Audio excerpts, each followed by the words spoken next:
we're here. Hopefully people can hear us. Maybe. We'll see. There we go. There's Martissa. I've never done the live. No, I don't think that's 100% sure. Hi, Shim. Hello. Hello, darling. Hi, friends. So we are Liz and Martissa. Yes, we are.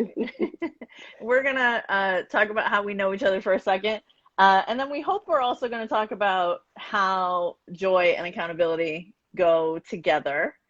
And we're mostly going to kind of be friends in public, so we may or may not make fools of ourselves. Who knows? And my mom is here, so and Martissa, your mom might end up joining us as well. You never know. So we're going to make fools of ourselves in front of our moms, like we all want to do. So Martissa and I met more than 10 years ago. I was her high school dean of students. I was a baby high school dean of students as well, by the way, just so everyone who wants to know. Not that I care about, not that I really care, but and it's been so cool to get to evolve that relationship into something that is like, we work together on a regular basis. So yeah, and one of the things that we've been talking about, we are in the same house. Some we of are. you might we don't just work together, we now live together. So we're on opposite walls from one another. So if someone ends up hearing an echo, that's why, and you should tell us that that's happening so Yes. we can like move a little bit.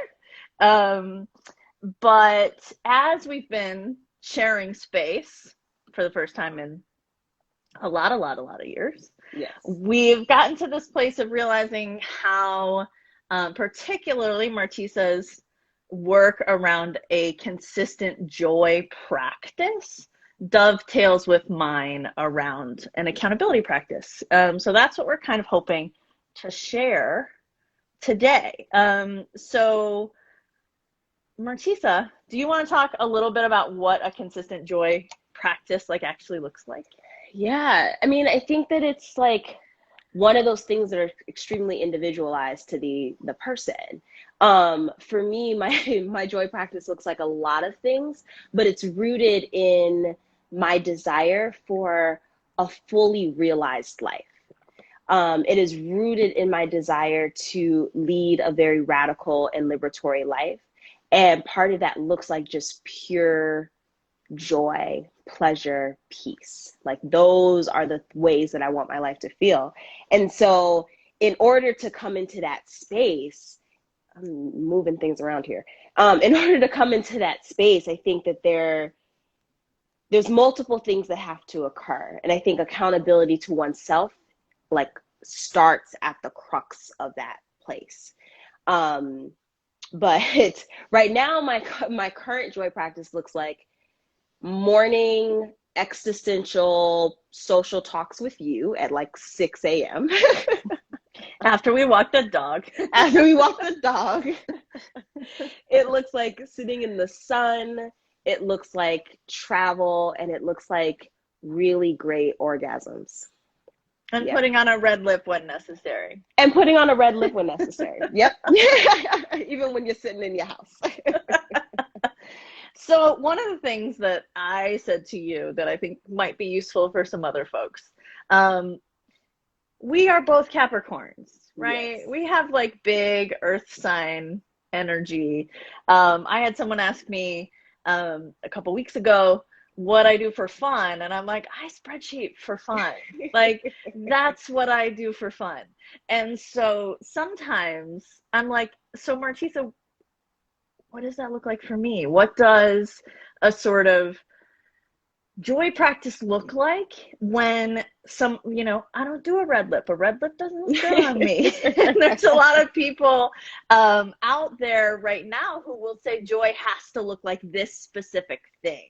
Yeah, and so I think when you talk about, if you can talk, well, there's a dog. There's our child. Andy, who wants to be known. So, can you talk a little bit about your sort of method in that and how you help people find their unique space rather than trying to like shoehorn in something else? For sure, for sure. So for me as a liberation doula, that's the point of my coaching, is liberation. Joy ends up being like a byproduct of that process. So my process looks like 3 steps, which is really not steps. We're gonna have to figure out a different way of articulating that, because it's like a circular, we're doing it as, you know, whatever process. We're failed by 2 dimensions. Exactly. Trying to put things into 2 dimensions. Exactly, because it's damn sure not one of those. So it's 3 steps or whatever. And it's alignment, which is like getting in alignment with what you believe to be true in the world. Like, what is it that you believe to be true about being a community? What do you believe to be true about yourself? What do you believe to be true about the existential questions in the world? Getting really in alignment with that. And then embodiment is the next step, which is like, how do I practice that every single day with every thought, every action, and every word that I speak out of my mouth? And then the third is connection. How do we do that together in space? How do we like intentionally and daily buck up against the ways of the systems of oppression, get embodied into our daily, like everyday experiences, how we relate to ourselves and how we relate to others? And so in that comes the joy. I feel like when we're deeply aligned with what we know to be true, and we are acting kindly to ourselves and thinking of ourselves from a radical space rather than a very oppressed space, and then we begin to do that with others, that's where the joy comes from. That's where the peace comes from. That's where we experience just the deep pleasure, not the like momentary, oh, I'm happy because I had this piece of cake or whatever. Like, it's the real, I'm in alignment with what I know is the best parts of me. I know is the best parts of the ways that I can show up into this world. And so that, I can't even remember what you asked me, but that was like, that's the process, is like figuring out what those things are for ourselves, rather than, again, the systems of oppression will have us all day thinking we have to follow some script. Mm-hmm. It's not about the script anymore. Fuck the script. We're pushing that away. Well, and we talk regularly about how much the scripts just don't serve us. Yeah. And there are pieces where, if the script does serve you, great. There are pieces of a script that can. Yeah, right? Absolutely. There are pieces that can. We have to be mindful of its impact on the rest of the world. Right, exactly. Right? But like, there are pieces where, you know, my mom who is here, my mom has has a marriage that works for her, that looks much different than anything I would imagine for myself, and it works for her beautifully. You know, she and my stepdad have a relationship that they've had for too many years to count. I can't do the math anymore. It's a long time. And that's much more traditional. I'm not going to say that traditional frame isn't serving them. It is. Yeah. But it doesn't serve me. Yeah. And so being able to, and James Olivia is here, 36. Thank you, Mom. 36 years. I'm like, I gotta know what year it is, which is the really biggest problem with doing the math. So James Olivia, who's Inquisitive Human, may still be here. I don't know. But they talk about being able to just not sit in this like judgment space all the time that says mine is the only way to be. James Olivia, do you want to come and talk to us too? You totally could if you wanted, if you felt like being on the internet. You might not. 36 years yesterday. Oh, what? My mom's talking about when she met my stepdad. She's not talking about when she got married, because I know when her anniversary is. Thanks. James Olivia's in their bed, and so they're not going to come up here. But James Olivia talks a lot about right relationship, the ways that we are awful to each other and to ourselves in context. So their work is inquisitive_human as well. So that's part of it, of just sitting and not being like, okay, it can never, what doesn't work for me, will never work for somebody else. You know, we had that conversation at the pool, what, yesterday? Probably. Time is weird, where I was, because I can't touch my toes. I don't Yeah. do yoga, Yep. and you're a yoga instructor, Yes. right? And so I'm like, a lot of embodiment makes practice, as it is sold Yeah. outward, makes me feel like I'm doing something wrong. Yeah. And you told me to frame it as some questions. Do you remember what those are for other people? Yeah. I think that, like, coming to almost anything in the Buddhist tradition, it's called, like, with a beginner's mind. So, like, coming to anything with a beginner's mind, with the framework of, like, what is there to learn here? What is there to experience here? What is there to gain, or be like, nah, never again. We're not doing that anymore. What is there to experience from whatever? And so my thing to you was like, how can you maybe come to an embodiment practice with just a question? What is there to feel? What is their experience? Can I be soft with myself? Can I do this hard thing? Does it serve me to do this hard thing? Like, can we move to things with questions rather than, again, a script of how I should and shouldn't be in the world? And there was something you had said earlier about these scripts that made me think about how the joy practice for me really dovetails into accountability, because it comes down to this need, really, to be deeply accountable to your truth, to your individual truth. What feels good in your own body, what feels like liberatory for you, and then be accountable to the ways in which how you walk in the world offsets other people's joy in whatever ways. Mm-hmm. And I think that's where, for me, like, the accountability piece is really, really key. And I love how you speak about accountability in how to be in relationship with others. Mm-hmm. Mm-hmm. Yeah. Well, I think there's a piece both with ourselves and with others where, and again, we've talked about this a lot. James Olivia talks about it too. It's like all my friends talk about the same stuff. Go figure. Go figure. How accountability and our ideas of punishment are just deeply, deeply connected, and how we seek both to punish ourselves and others, and often around difference, and to say, okay, not only do I disagree, but I'm right and you're wrong. And that sort of super binary, obviously, is a part of supremacy culture. And doesn't serve us. That's one of those that, like, it just doesn't serve us, doesn't serve any of us to live in that space. And one of the things that I do in terms of when I talk about accountability practice is developing your own ability to admit when you were wrong. Mm-hmm. Because, like, there are times where I know I made a mistake. Yeah. I know I made a mistake. I'm not talking about the times where everyone's a little bit wrong and everything is super nuanced and everything else. Those exist in our lives for sure. And I am talking about the times where I messed something up. Yeah. I know it. Yep. And I have a deep fear in my body of admitting it out loud. Mm-hmm. And that's a nervous system response. One of the things that is real is that a fight or flight response can often be felt here. Not always, but often. Yeah. And I will tell people that I'm almost all fight response. That is mine. Some people have others, but that's mine. And so I'll fight. And my body is always ready, right?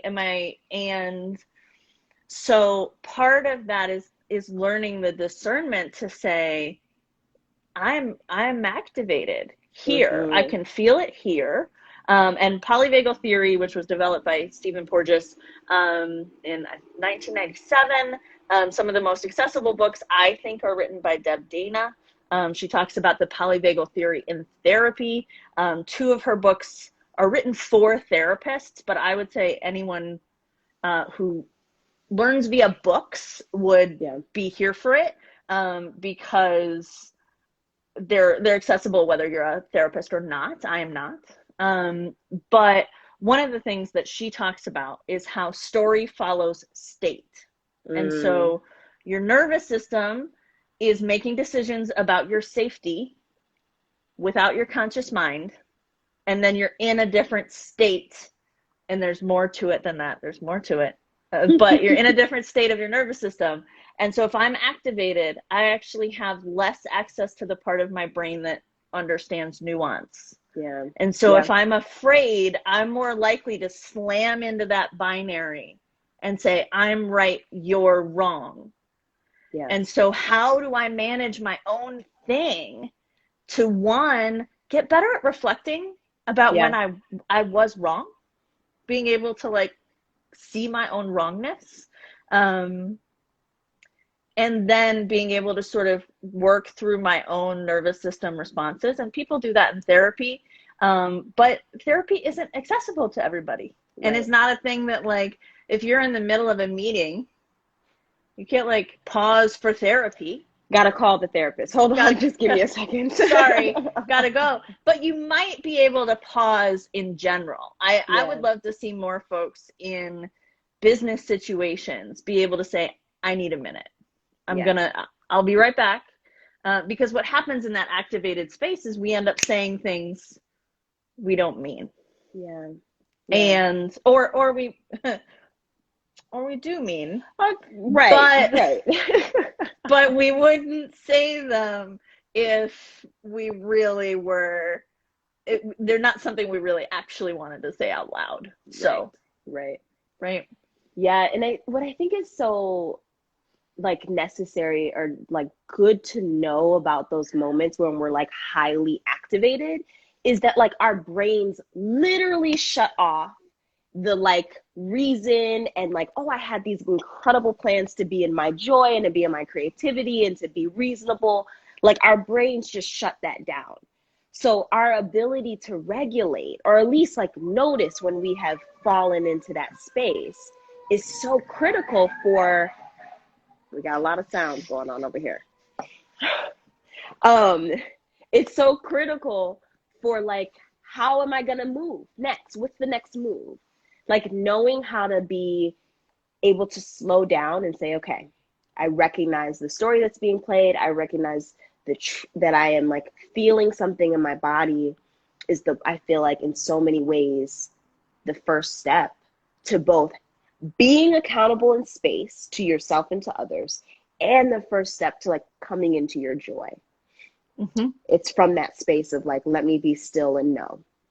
Well, and another person who I know we both have studied with at different points is Melinda Alexander. And she was the first person, Mumu Manson here on Instagram, was the first person who had ever said to me, Liz, you don't have to understand something to hold space for it.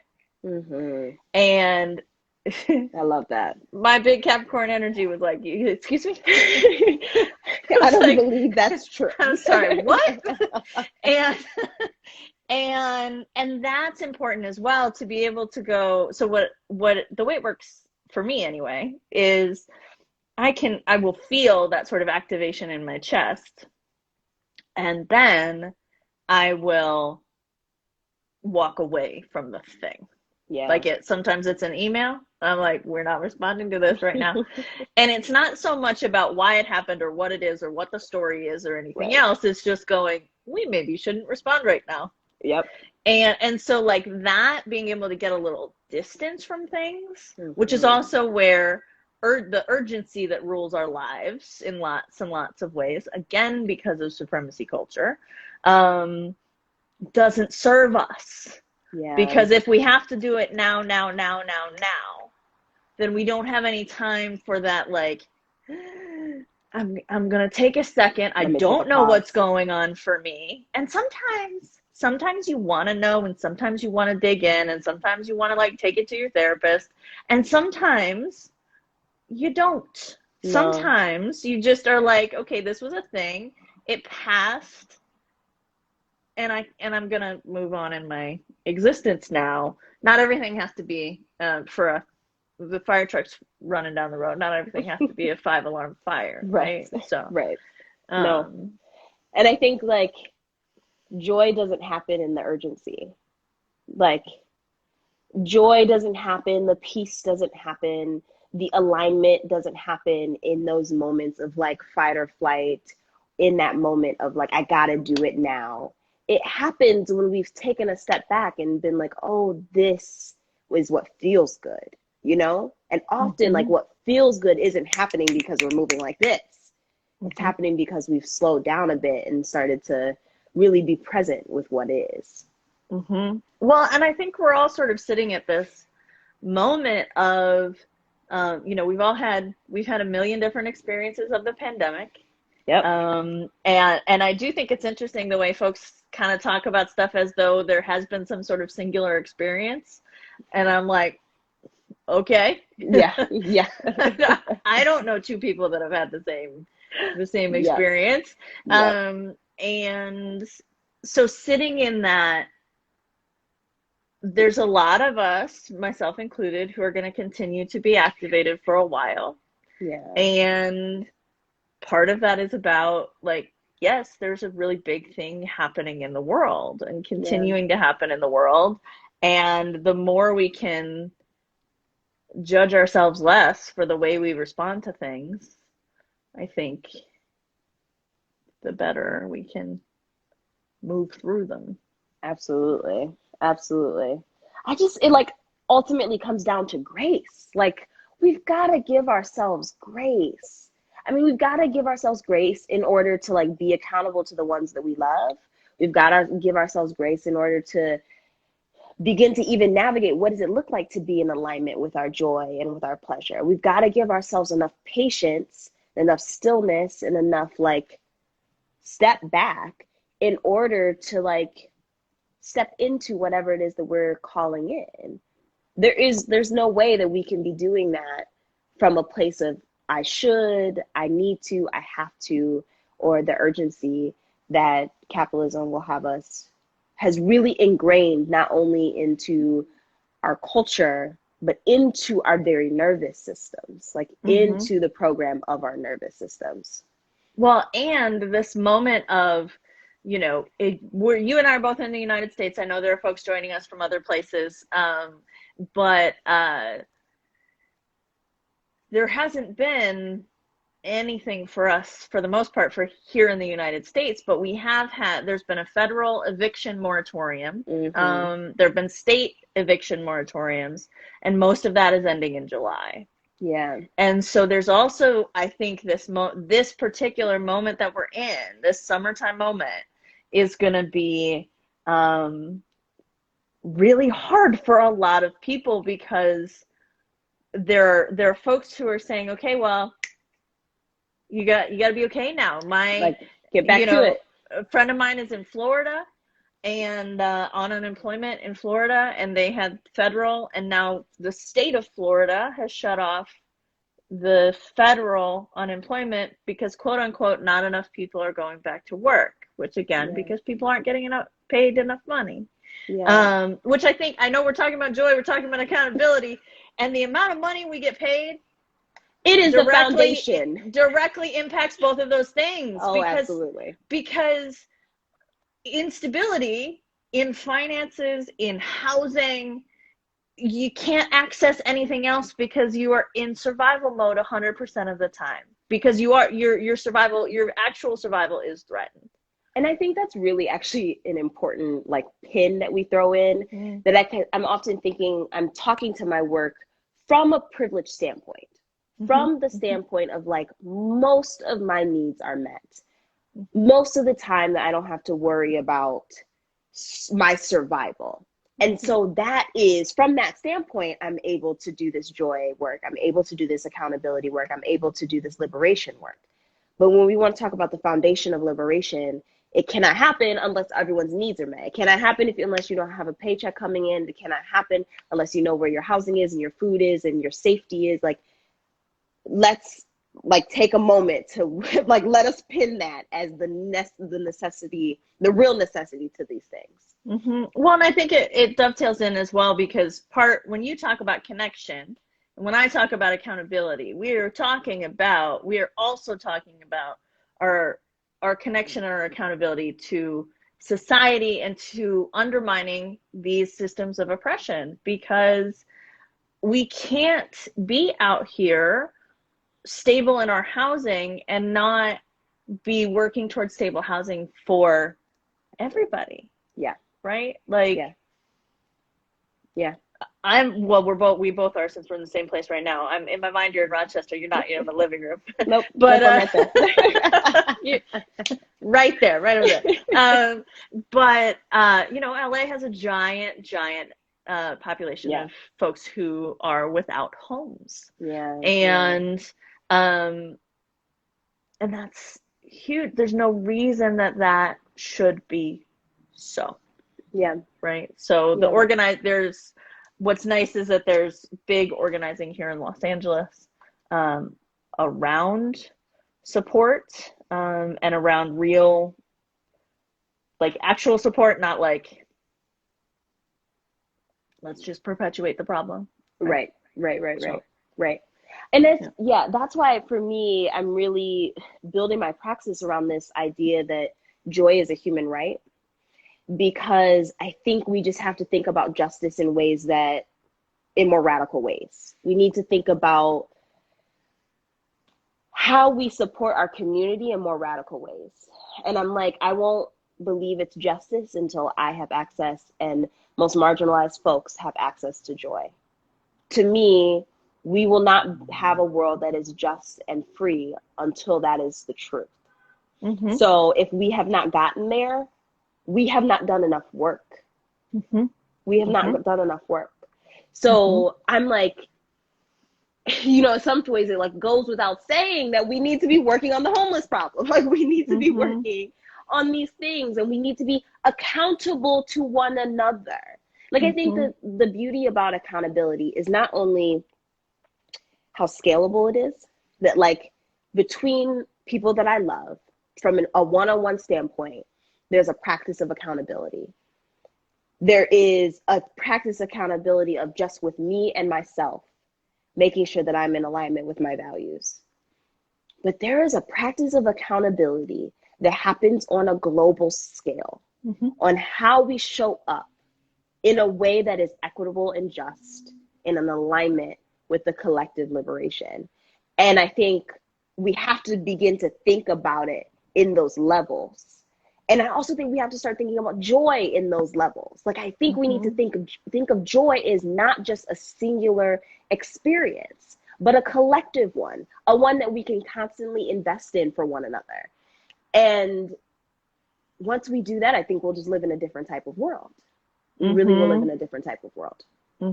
I think there's, as you said, there's a big connection. And I have seen folks who are willing to be personally accountable are also willing to see where their institutions and governments need to be accountable, where the structures that we have built need to be accountable.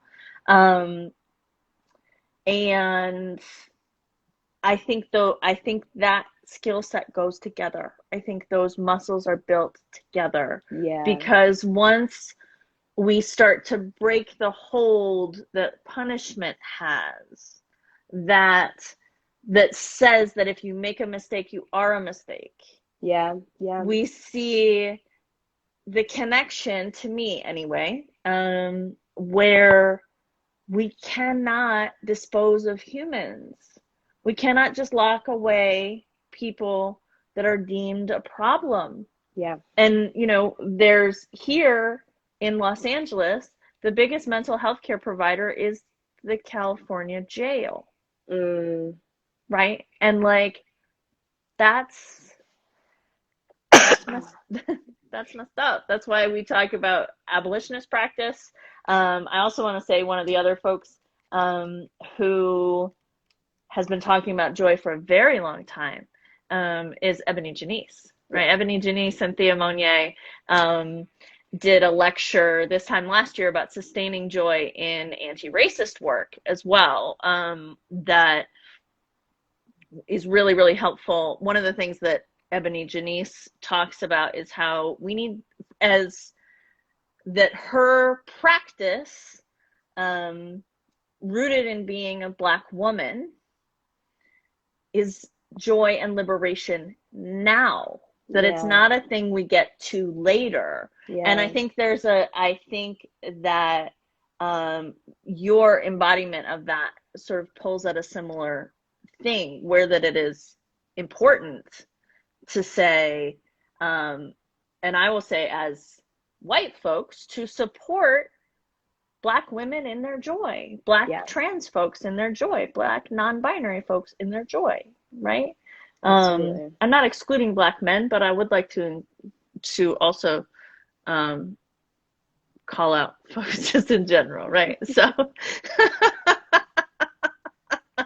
because I think the news will show us the trauma.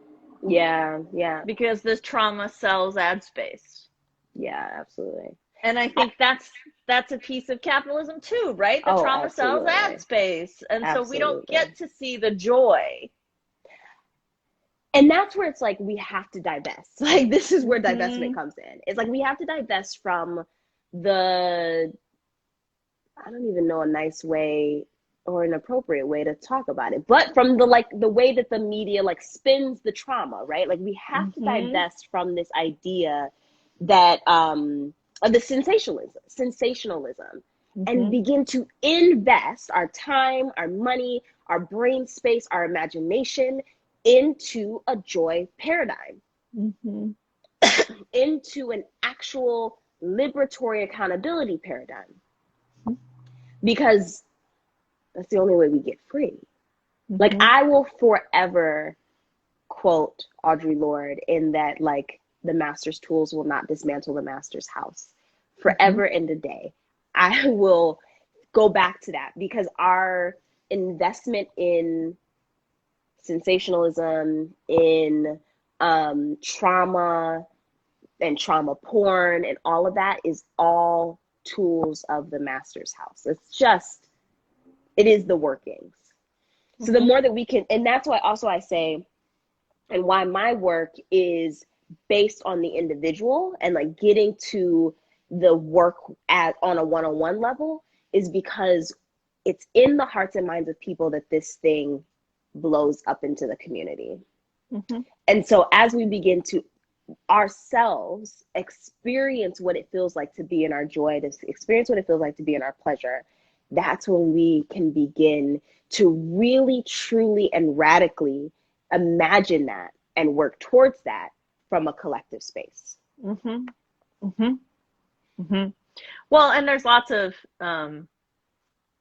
discussion of theory of change, right? Is it individual? Can you personally transform? Can you what have you? And lots of folks are in different places about which theory of change works best.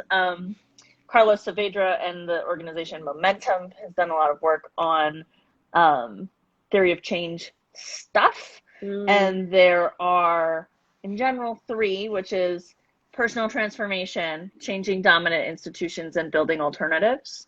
And I would say that, and Momentum will say that any great movement needs all 3. Exactly, and often we disagree with other people who are doing similar work, and it's really a disagreement about how you think change happens, and less about like, oh, this person is making me mad. Which I think is an interesting piece. For sure. And you and I both work with individuals and then small groups as well. And then we organize with larger groups. And I think there is that piece as well about where do you fit in with your work and where do you join with other folks? Because it's dangerous for us to think that we're alone. And again, with that same like sensationalism is what gets played. We don't see, I will tell you, and I've told you before, and I'm pretty sure I've said it on podcasts before. I didn't know there were other white folks doing anti-racist work before 2017. And I've been doing some version of anti-racist work since 2001, right? Like, I wasn't away from it, but I also wasn't in an organizer space. And it's very, very easy to think, oh, this isn't already being done.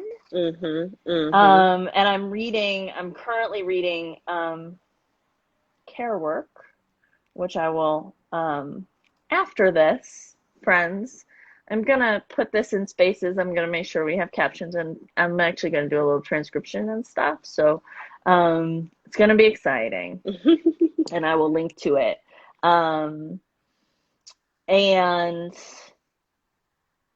But by Leah Lakshmi, in his Care Work, and it's about dreaming disability justice. And there's so many things about access that came up during COVID that people are like, oh, this is new. But they've been discussed in disability justice and in communities of disability for ages. Yeah. And so there's so much collective wisdom and knowledge that just isn't in the mainstream.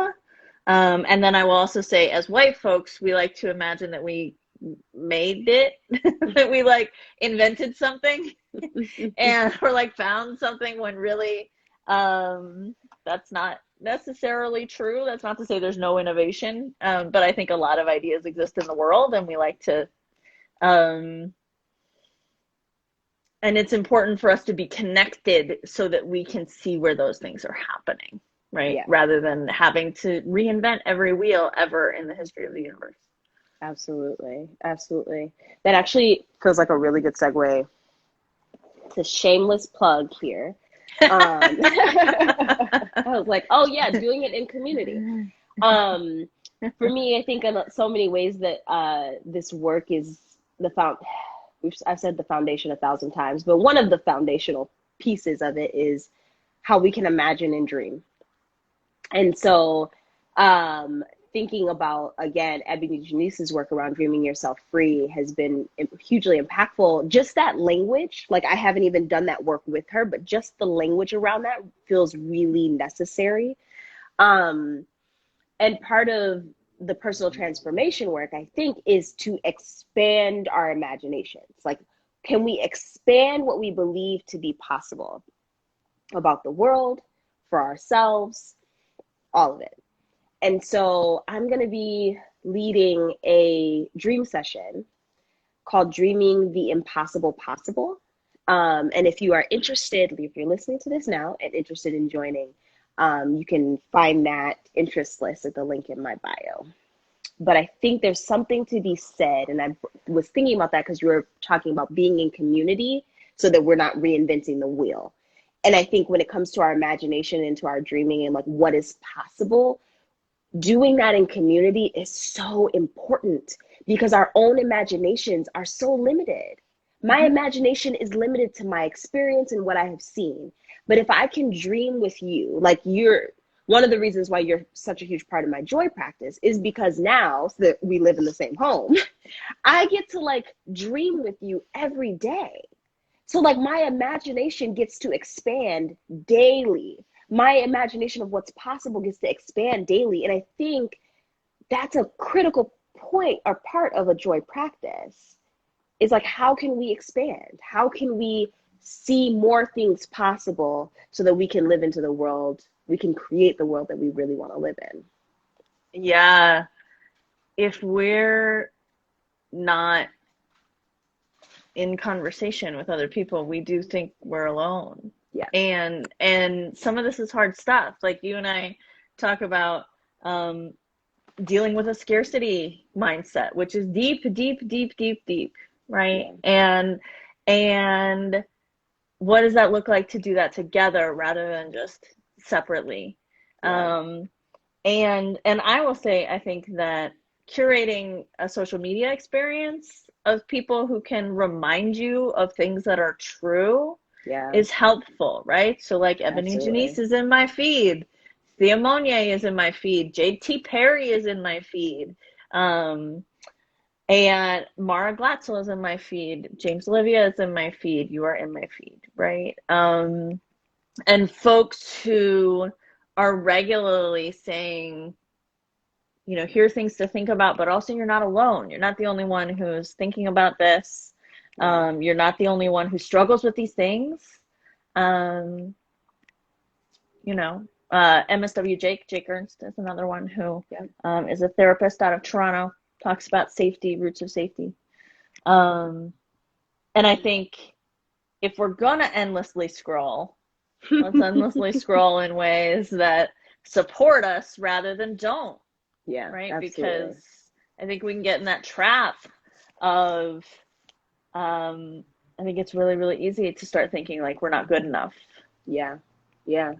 Or that, like, just to continue to reinforce that, like, life is difficult and hard, you know, like, or and then it has to be, and exactly, and that it has to be difficult and hard, that there's no way out of it being that way.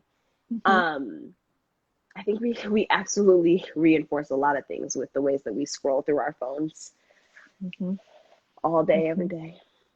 Well, and they've done their best. They've done their best. Well, TikTok brings me joy. I watch baby animals on TikTok. That absolutely expands my understanding of what's possible. Absolutely. The number of times we are in this house and I'm like, I learned this on TikTok. Yeah. I learned how to clean out my all-in-one washing machine on TikTok. Thank you very much. Yes. I did not know this information. But yes, and all of these apps are coded to keep you here. Doesn't matter if you're here in a space that works for you or not. Again, back to the idea of like, does the script serve you? Yeah, absolutely. What serves you, what doesn't. Another person I like to follow is By Regina here on Instagram. She's also By Regina on Twitter, but she is talking about the attention economy a lot right now as well. And where are we, that we are often more careful with our money than we are with our minds and our attention. Yeah. And what does that look like, right? So for sure. Yeah. I love that. Talk to me about the accountability workshop. Oh yeah.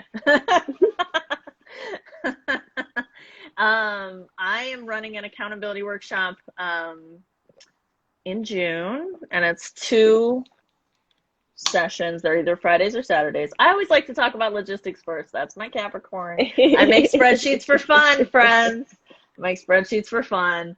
And what it is sort of what we talked about in terms of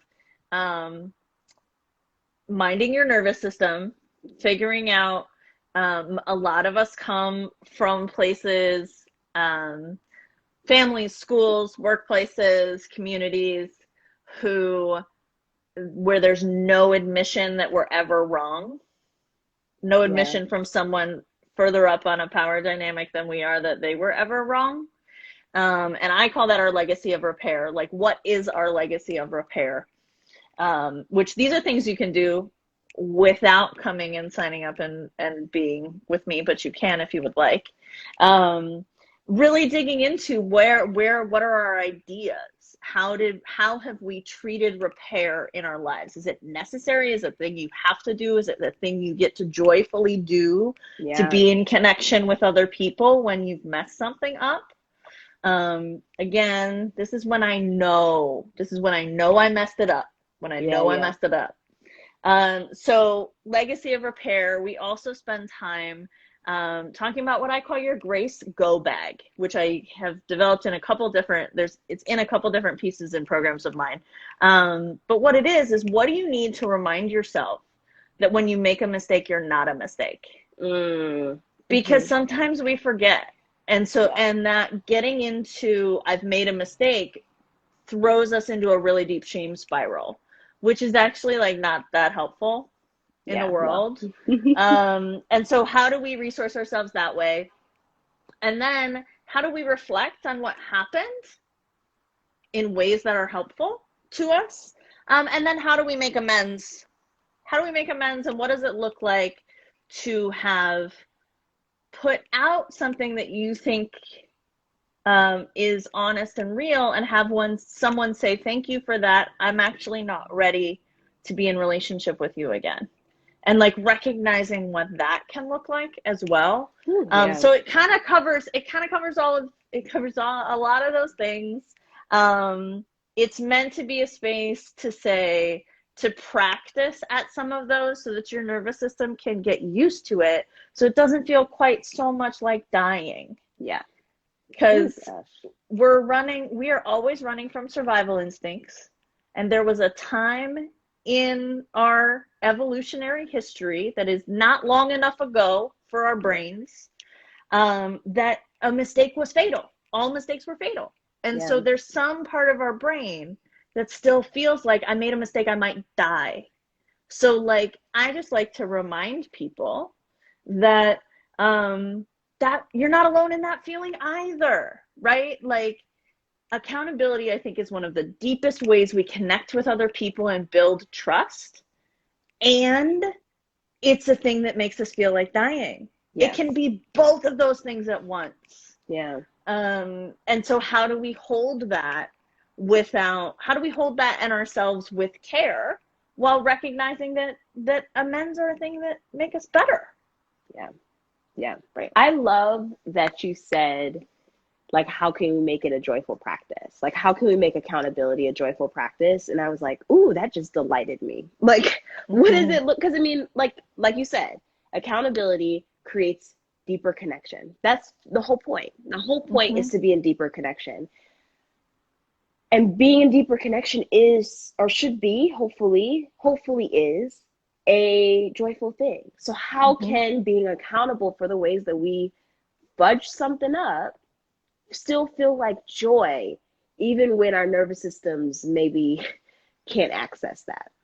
Yeah, well, and Mia Mingus, who's another disability justice activist, who does talks a lot about accountability, talks about a thing called pod mapping, which is building your system of people who can support you when you, and she talks a lot about like really big accountability, like if you mess something up in like giant ways, and who's going to support you to be accountable.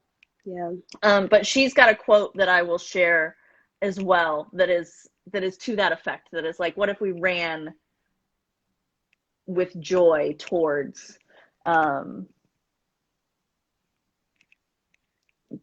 repair? Yeah. Right. So, well, I will be in attendance if anybody wants to come be accountable with me, because I will be there. She will. So Martissa, tell us about, you told us a bit earlier how you work with clients, but you're taking on a couple. You're taking on a couple, right? But not that many. Not that many. Yeah. So, whoosh. Okay. So I'm a liberation doula. What that looks like is that I support folks in creating, mapping out, and moving towards action in their most liberated, full, joyful life. We work through those 3 steps that I talked about earlier, and really plan out like what needs to occur so that you can be in your full joy. What needs to occur so you can be in your full peace? What needs to occur so you can feel fully free in this world? And so I'm taking one-on-one clients. It is a minimum of 3 months of work with me, which I think is like scary for some, but I think really important, because unfortunately I did not create a pill for like how you just take it and it's like the liberation thing. Like, this isn't the Matrix. At least I haven't figured that out, how to do that chemistry yet. So it is something that's got to be committed to. So if you're interested in working with me, there's also another link in my bio. There's a whole lot of things if you go to the link in my bio. Well, and like I said, we are gonna wrap this. We're gonna wrap this up. We could talk forever and ever and ever. But if folks like us being in conversation together, we could probably do it again. Oh yeah, we live together. So we can make it happen. But I will say I am going to work on pulling the references that we've made and putting it up so that we can both have that available for folks as well. So there you go. I love you so much. I love you too. Mwah. Thank you, everybody. Thanks, everybody, for joining us. Thank you for joining. Bye.